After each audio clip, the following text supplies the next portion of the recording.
In this week's episode of Non-Native Creative, I had an awesome time chatting with photographer Irwin Wong. Irwin was born in Hong Kong and raised in Australia, and he's now based in Tokyo, where he works as a freelance photographer specializing in portraits. Irwin's portrait portfolio includes some internationally recognizable faces, including Tairi Nguru Marie Kondo, architect Kengo Kuma, and businessman Carlos Ghosn. His portfolio also includes some corporate projects and some collaborations with international brands. In this discussion, Irwin talked about his upcoming photo book project, Handmade in Japan. It's a beautiful collection of photographs and interviews with artisans from all across Japan that do traditional Japanese crafts. Irwin also shared some really straightforward advice about building your network, making sure your work is visible, and giving your best effort in the jobs you get. So this is a really good talk for freelancers in particular. Make sure to check the links in the description to find Irwin on social media, check out his portfolio, and pre-order his upcoming book. Also, please visit the Non-Native Creative Patreon to support the project. You can find transcripts and other bonus materials there. Enjoy!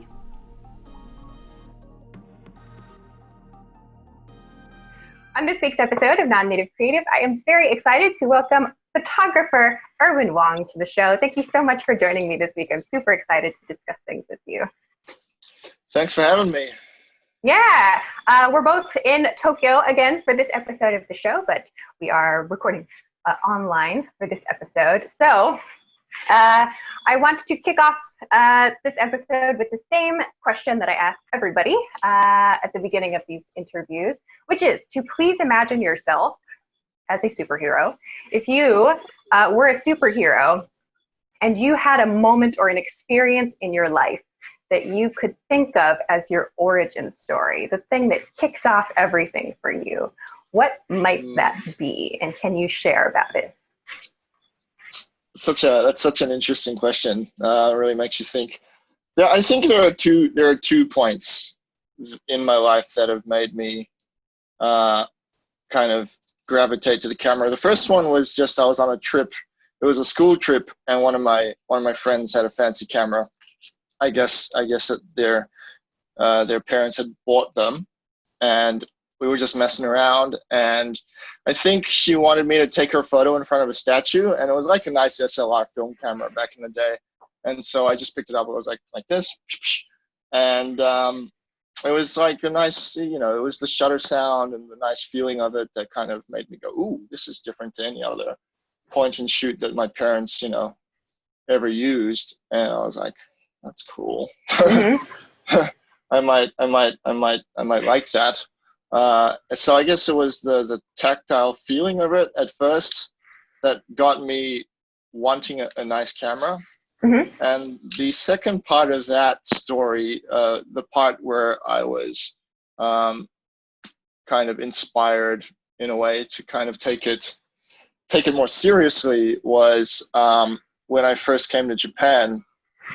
I had been a hobbyist photographer kind of since that first time. I'd gotten mm-hmm. myself a camera, was shooting, happily shooting film, just whatever I wanted, nothing too specific. And I was in Japan on the JET program. This was about 2005 or mm-hmm. 6, who's counting? And I went to a lighthouse to take some photos of the sunset, and a fellow JET was there who I had met before. I didn't really talk to him very much, but his name was Ryan. Hi, if you're listening. And he also had the same camera as me, and we kind of it was just this weird meeting, and we kind of just bonded, and in a way kind of became rivals. Not rivals. I don't know about rivals, just we kind of started helping each other along. Does that make sense? Oh, yeah, okay. I was going to say, this is the first ever origin story on this series where there's like a rival that's introduced in the origin story. I was excited. I was pumped for that. Well, I mean, we would just try and take cool photos and friendly competitors. Okay. Yeah, and share cool ideas and tips, and hang out and try and do things that we had seen online. And that's how kind of I was like, there's actually a lot more to this photography thing than I had originally thought, such as like lighting and, working with people and it was that kind of kicked me off Cool. on the whole learning spree of how to get looks that I wanted and that kind of thing. So Very cool. yeah. Very cool. So it sounds like, yeah, it was this, like you said, that tactile experience. That's Uh-huh. something that's for sure. It's like it's hard to put that into words sometimes, but I think that that's absolutely Yeah. true for many creative Yeah. professions. Yeah, that's awesome.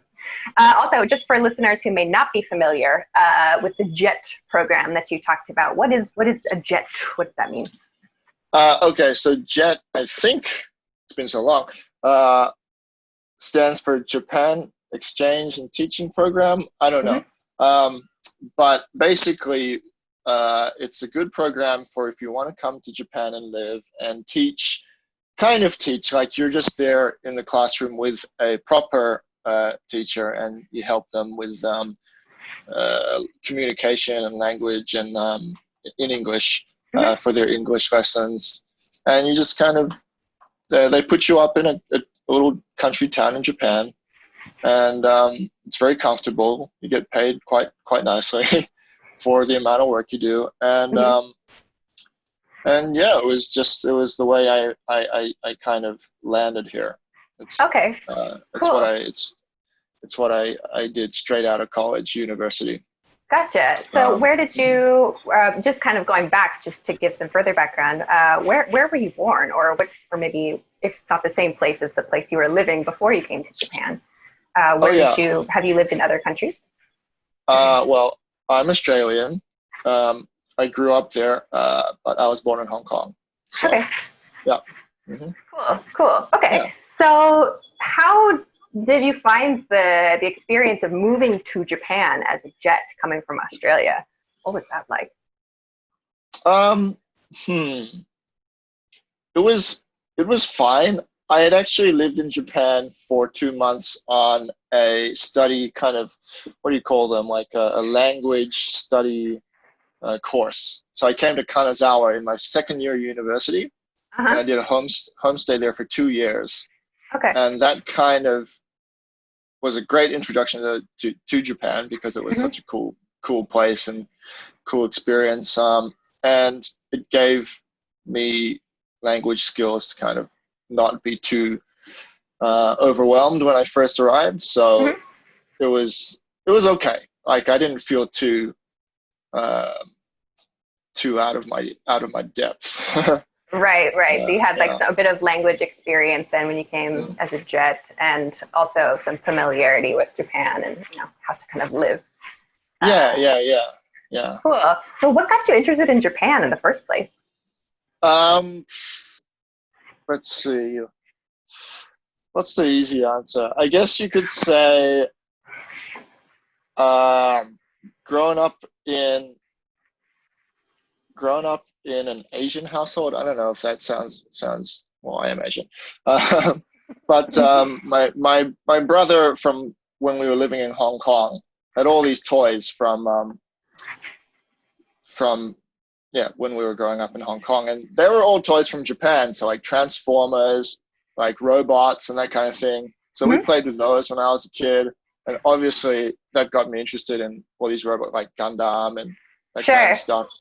And yeah, it just led down the path of watching anime, manga, being like, well, I want to study this language now in university, and then so studying it, coming here for the language tour, and boom, back again for Jet. Cool, cool, Yeah. awesome. So then, how did you make this transition from jet to professional photographer? Like the work that you're doing today is Mm-hmm. very portrait focused. Mm-hmm. How did you like that's a big leap. I mean, just looking Mm. from the outside, how did that change happen? Yeah. Looking back to it now, it was a stunning amount of hubris. Really? Yeah, like I was like, well, I've got a camera, I can take some photos. Why don't I become a photographer? I didn't really realize the how long the road was. You know what I mean? Like there was Hmm. a lot of work to do, but I was like, well, I'll be fine. Um, I guess that's the product of when you're a bit younger. But yeah, I just like literally finished Jet and was like, I'll go freelance. It'll be great. I'm gonna move to Tokyo with my girlfriend at the time, who is now my wife. We just moved into Tokyo together, and I was like, I'm not gonna get a job. I'm gonna go freelance. I'll make it work somehow, and somehow it did. I don't know. Like, there's a lot of steps in between, but the jump was, yeah, it was just. I just felt like I should jump in with both feet. Is that the phrase?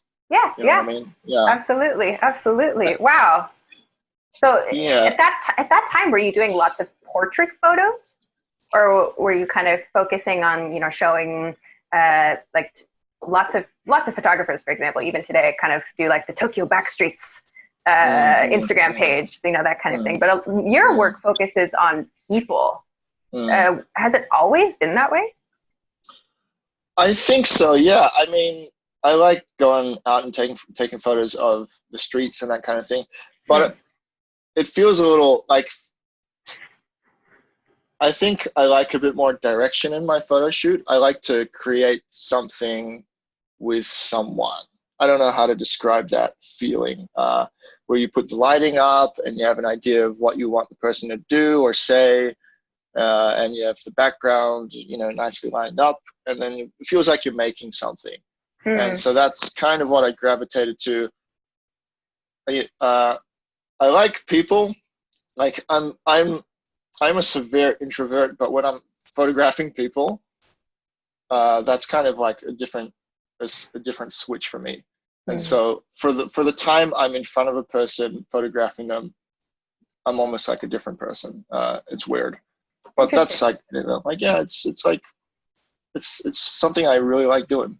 Cool. Maybe it's, yeah. Lately I've come to think of it as kind of like a sort of anthropology. Does that make sense? Like a study of just like people. Absolutely. You know, in doing stuff in their element, and that's kind of the kind of photography that I like to pursue. In a way, just, you know, studying people.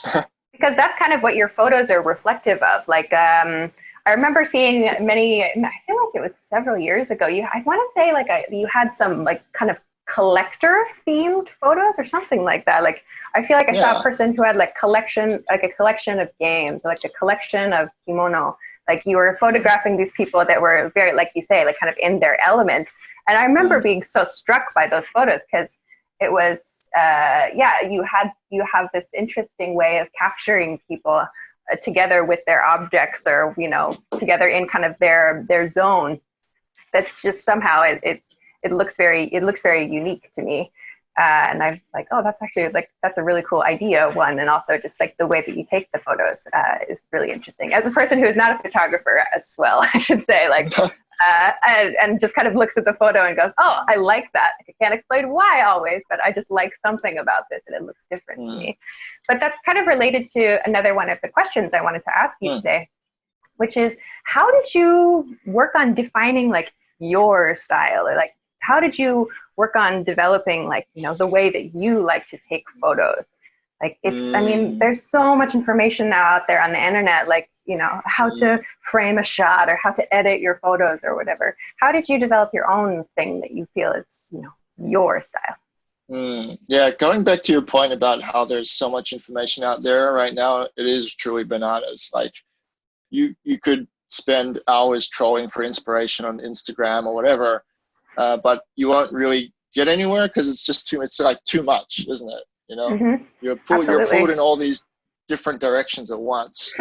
I guess luckily when I first started out, Instagram didn't even exist. Can you even believe that? Wow. What? Yeah, it's crazy. Whoa. Wow. Yeah, holy cow. So I kind of just had a couple of photographers who I really liked, and I would just visit their site all the time.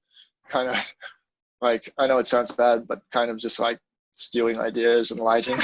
Like, you know, like, how would I light this this kind of person? I'd be like, why don't I check, like, for example, like Dan Winters is one of my favorite photographers because of he's just such an atmospheric, his photos are so atmospheric. And, like the usual suspects, Annie Leibovitz, that kind of thing, like it's pretty hard to go past her accomplishments and the quality of her work. But yeah, I just have a few people that I really, really admire and, try to get closer to in terms of quality at all times. And yeah, I hope somewhere along the line that my own personal style has evolved out of that process, but I think it's a constantly evolving thing. Okay. Especially as like, I think if you get too comfortable, then that's not good either. You have to always be assessing yourself and wondering if this is the direction that you want to stay locked into, or or if you should try something else, like maybe less labor intensive, or Right. So it's like that constant process of like, doing the work, looking at the work, going, is this what I want to do? How would I change this? So like that constant cycle of kind of like reflection and then improvement. Yeah, I think that's something that resonates with people in lots of creative industries. But I mean, like going back to your point about like, oh, is this really like, my style? Is this really what I want to do? I think, just looking at your portfolio, anybody who's listening or watching can go and check out Irwin's portfolio on his website, which is very, very cool. Like you have some very, very famous faces on your website. Like people, they're internationally recognizable faces. So like listeners and viewers would probably be familiar. Let's see, most recently maybe with Marie Kondo, what's the book called? The Life-Changing Magic of Tidying Up. She's the author of that, like the maker of that whole series. You have a portrait of her. You've done a portrait of Kengo Kuma, architect. You've got Carlos Ghosn, I noticed was in there as well. Like, so it's like these, you have these very, very recognizable faces and many, many more that I haven't mentioned as well. Like how, I assume, one, that like there was something interesting and appealing about your style that, drew people like this to want to, have a portrait by you. Which is on one hand very interesting, and I want to ask you about that. But before that, I wanted just for people again listening and watching, or maybe thinking about maybe there are other photographers out there or videographers out there or whatever working on building their own careers. How do you even begin to network and to connect with people, to be gaining opportunities to work with these very big names? How do you go out? How do you go from taking pictures on the street or taking pictures of friends in places to photographing these very well-known faces? Hard question. I know. That is a super, super hard question. Mainly because I don't know. I honestly, it's like, it's a mystery to me as well. I don't even have a strong web presence. I don't really post about anything, which is, I should probably do more. But I do have a website, and I did make sure it does still look as presentable as possible. So I want clients who land there to actually, have the idea that I know what I'm doing, I guess. But yeah, it's just kind of like, and it's very hard to explain in a way that doesn't sound like, oh, like this just happened. But like one thing definitely does lead to another. And you just, like, it's going to sound really trite, but you just have to just do each job that you get very well. You have to take it very seriously. I don't know how to explain it. It makes sense. It makes sense. Because building a reputation. And it's, at the very start of my career, I did hit the pavement a lot. I had my portfolio, and I went around and I showed it to people, Japanese companies, Japanese publishers. So like, Asahi Shimbun, or like Aira, like that weekly magazine, Japanese magazine, or like other places. And so I hit the pavement a lot with my book, but I don't know how that translated into me getting a lot of international work. People who, like, like Forbes or the Washington Post, or what else? There are other places. There are probably more, but yes. I think. But yeah, so I don't know. It just lands in my inbox, and I wake up and I'm like, wow, cool. Sorry that there's not much more I can say, but That's okay. That's okay. No, it's true. I mean, I think it really does go back to your point about when you get a job, you do the job, and you show up on time, and you do the things that you say you're going to do, and you deliver, and if you communicate well, all of those things, and the product is something that's special as well. I think when you can deliver all of those things, that's a great thing to be able to do in your work. Yeah, I think so. Yeah, consistency. Absolutely. So then, going back to the other point that I was mentioning about, working with big faces. Sorry, big faces. By big faces, I mean famous faces. That was funny. Huge. The other question that I wanted to ask about is when you know that you're going to have a shoot with someone that's super famous like that. Do you have an approach to that, or like what do you feel before you go into a shoot like that? Yeah, it's interesting. Super famous people, it's always different with just well-known people. Sometimes Carlos Ghosn, for example, only gave me 5 minutes and showed up 2 minutes late, so I only had 3 minutes. Well, at least he showed up, right? Other people, like, for example, Yusaku Maezawa, the Zozo Town president, who's going to go to space. I don't know. He was really accommodating, and he actually very collaborative. He hammered a nail into the wall of his office just to hang a Picasso because I said it would look nice there. Wow. Yeah, and that was my first time photographing him. So we just met. So it's always very different. My approach. Some people do research. Some people go online and be like, okay, this person was born in this place and blah blah blah, and he likes this thing. So I should talk to him about that during the photo shoot. I've tried that, and I've felt that at times that approach can be distracting to you because you're trying to crowbar these facts you've learned about them online into this photo shoot, which is supposed to be like this natural, organic thing. So you're like, oh, I should use this homework, which sometimes you don't have to. I try to just, I don't know, keep it chill. Right. Look them in the eye, talk to them nicely, and most of the time that's enough, it's there's no magic to it. You just gotta not be weird. That's been so much of life, right? It is really hard. It is really hard not being weird. But for sure. Yeah. But I mean, like from the perspective of, if you're working with anybody and, you show up to work with somebody for the first time and they're like, I'm your biggest fan. I've read all about you on the internet before I did this. It's weird, right? It's like, it's a little like pressure, like, whoa, into their face. For sure. So just, that's cool. Look in the eye. Yeah. Nice, I don't know if that helps anyone. No, it does.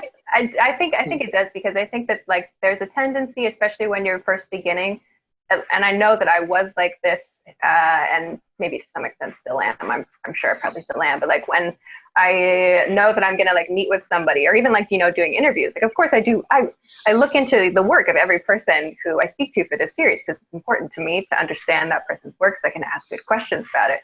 But I think when you're first starting out, you want to know everything, and then you want to show that you've done your studies and your homework. Right. Kind of go, what? The person that you're working with or talking to, and kind of like, whoa, kid.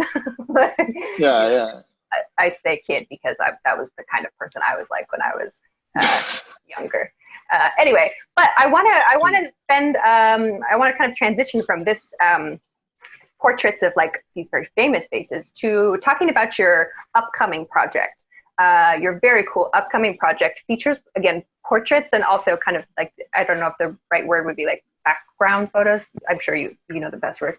But it's focusing on craftspeople, focusing on artisans in Japan that are doing traditional Japanese crafts. Would that be an accurate way to kind of summarize it? Or, well, yep, I should just ask you to do it. So you've got this new book that's coming out, this new photo book that's coming out, which is there's the cover. If you're just listening, go watch the video on YouTube so you can see the cover. Handmade in Japan is the title of this book. So what is this project? You have done everything for this project, right? Yeah, well, except for the layout and design of the book. Thank God I didn't have to do that.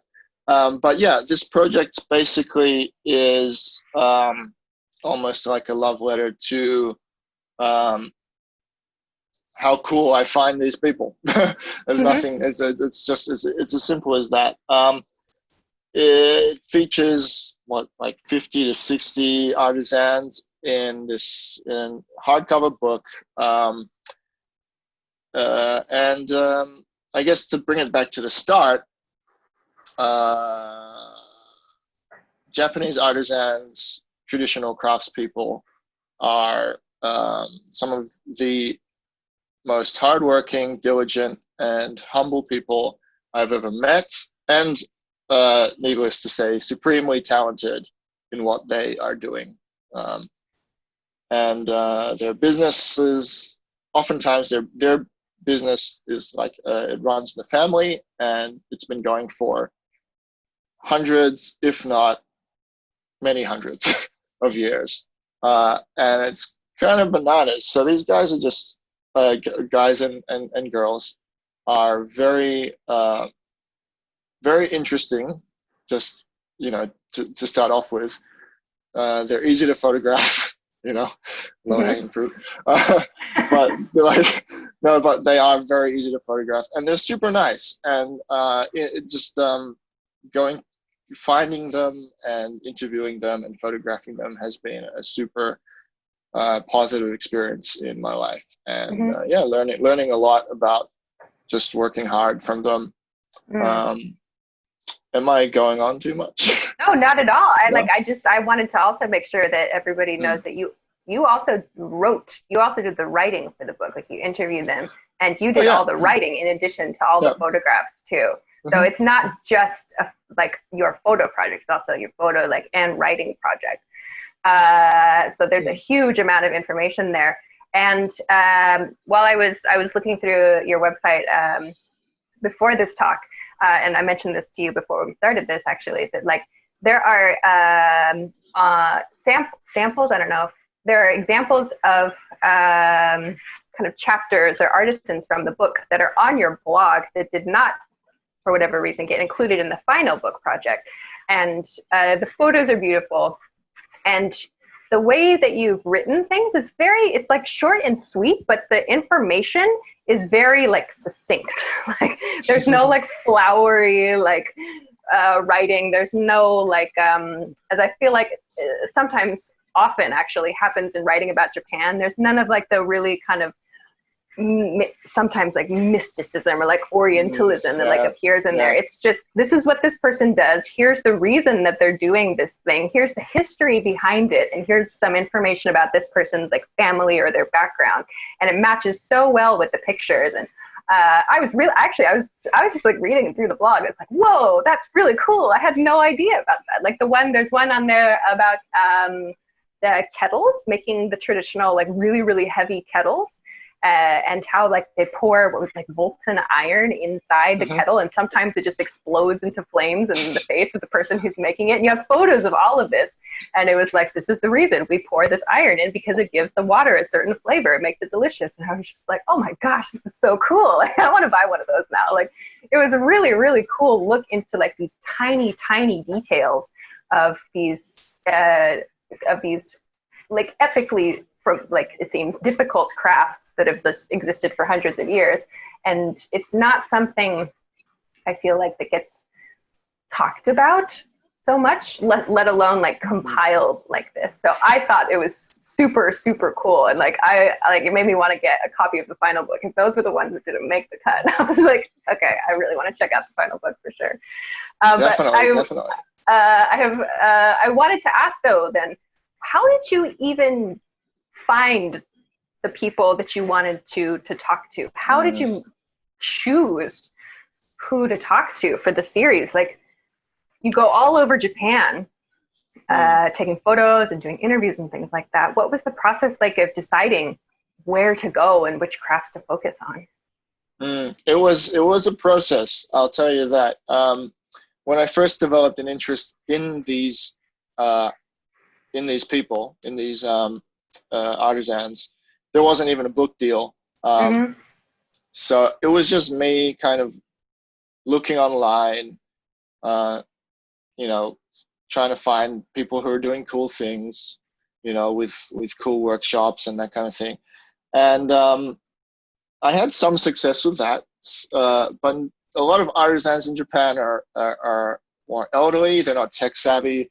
They don't have websites. They don't have any online presence at all. So you can't find them.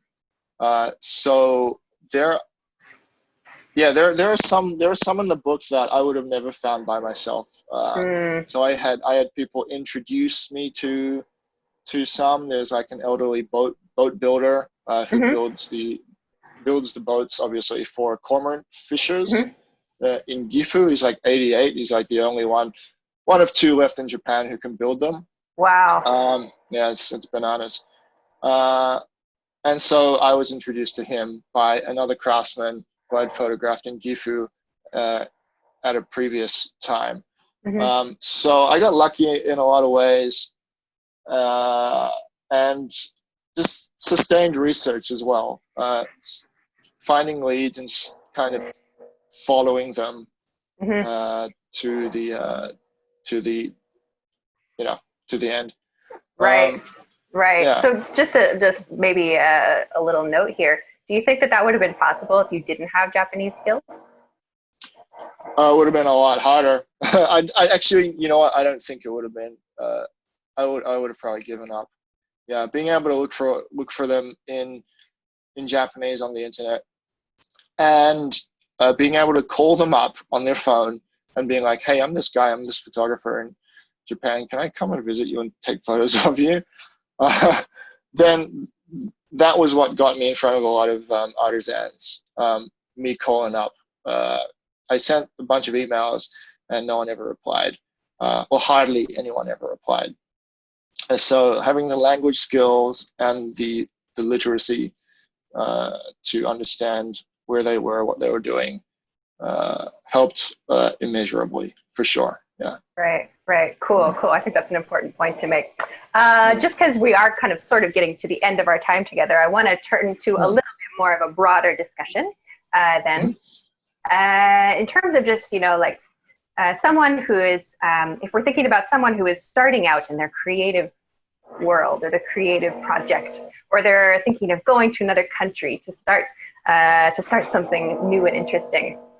Do you have anything, like, from your experience as a photographer, from your experience moving to another country and doing creative and non-creative work, is there any advice that you have for someone who's just getting started or who is thinking about something like that? Is there anything that you think you should do this or you should not do this? Ooh, what should you do? Well, I mean, I guess, I don't know, like, just be consistent and don't mess around. You need to make stuff. You need to you need to be creating things. Like this artisan, this Handmade in Japan book was, it came from me photographing artisans in my spare time, and now it's a book. So you just have to make stuff so that people know that you're making stuff and that you're not just sitting around waiting for work. And yeah, it's really about putting the hours in, I think. And and being ready in case you get a lucky break, like in case something happens, something falls into your lap, and you just have to be ready to really capitalize on that. So yeah, just work on your skills, work on your people skills, super important. I have a lot of work to do on that.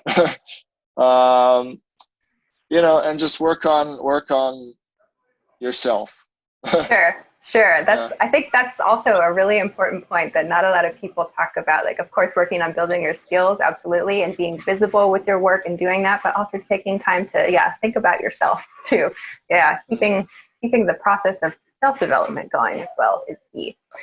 Then specifically, perhaps then about Japan, you've talked a bit about some of the maybe exciting parts of living and working in Japan. Is there anything that you found challenging about working in Japan? For challenging parts, renewing your visa as a freelancer is something that I kind of have a deep-seated trauma about every time that that period rolls around. It's no fun. But you just have to get all your stuff together, pay your taxes.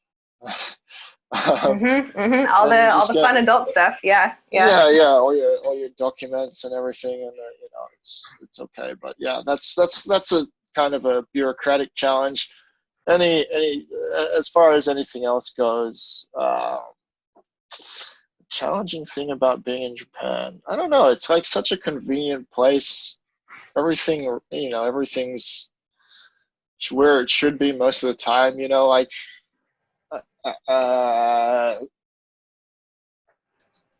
Definitely, being able to communicate helps. Just working on your kanji, working on your keigo, your respectful Japanese. Yeah, the polite Japanese, your business Japanese.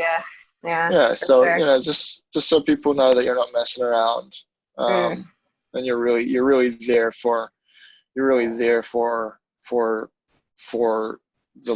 long haul or something. Really hedging myself there. I don't know why, but just don't mess around. For sure. That's terrible advice. Well, no, but it's general. Don't mess around with the things that you should be doing. Like it's fun to come to another country and go, wow, another country, everything is so new and fresh and exciting and cool. Like I'm just gonna play. But if you want to, be serious, take it seriously, you really do have to address those less fun aspects of it too. Yeah, absolutely, for sure. For sure. Yeah. Okay, then I want to make sure we have this question in here. Where can we find you? If someone wants to make sure they get your book, or if they want to check out your work, where can they find you? Where can they make sure to get updates about your book when it's available?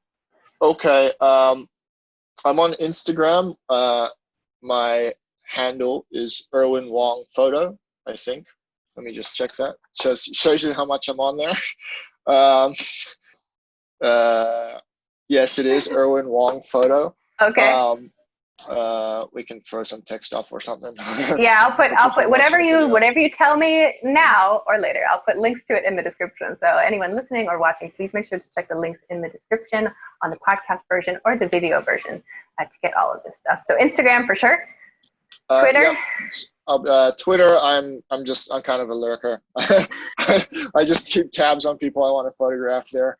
Okay. Twitter, you can visit though. Just for my work, go to irwinwong.com, one word, irwinwong.com. Okay. And there's a link to my blog on that site. Where else can you find me online? That's about it. Oh, okay. I have a Vimeo channel. And what's my thing for that? if you want to see some of the video work I've done. Cool. Okay. So yeah, I've really got my social media thing. It's all together. Irwin Wong, photographer. You should be able to search for me under that. Okay, fantastic. So all of those links will go in the description for sure. Also, if we want to get your book, or what's kind of the timeline? Of course, right now, given the world situation, things have kind of been delayed. But what's kind of the timeline for your book, or like, can we pre-order it, or find more information about it somewhere? Yeah, it's you can definitely pre-order it from the publisher's website, which is Gestalten. I don't know if you can see it there. Yep. Okay. Handmade in Japan, and it's on Amazon, other reputable booksellers. There will be updates going out near the start of September when it's closer to launch. But yeah, if you want to pre-order it, go ahead and just I guess search for it. Okay, cool. Well, I'll look it up on Amazon and find the link for it, and I'll put the link in the description for that too. Yeah, because that seems like it looks like a really, really cool project. And like, I think photo books are so exciting now because it's like they're not built as like guidebooks, but you could totally use them as like, oh, I want to visit this place for that, that restaurant or that person or whatever. So I'm looking forward to seeing that. That sounds super cool. Awesome. Then I guess with that said, then we are at the end of our discussion. But if you have any final thoughts that you would like to include, please feel free to do so. If not, no problem. Final thoughts. Thanks for having me. Super fun. Of course, it's great to talk to you. It was a lot of fun. Yeah, hope anything that I said was useful today. I think it was. Yeah, check out my site. We will do that. Thank you so much for your time. Thank you. Thank you very much. Thanks so much for watching this episode of Non-Native Creative. If you liked this episode, please make sure to hit the like button and subscribe to the channel if you haven't already. Feel free to leave comments about this episode in the comments section too. Please make sure to stop by the project Patreon at patreon.com/nonnativeCreative. Patrons can get access to Patreon-only discussions, bonus behind-the-scenes media, interview transcripts, and access to patron-only live streams. Your support will help make sure the series can continue to share exciting, interesting stories from creative people working across borders. Thanks again for watching. See you next week.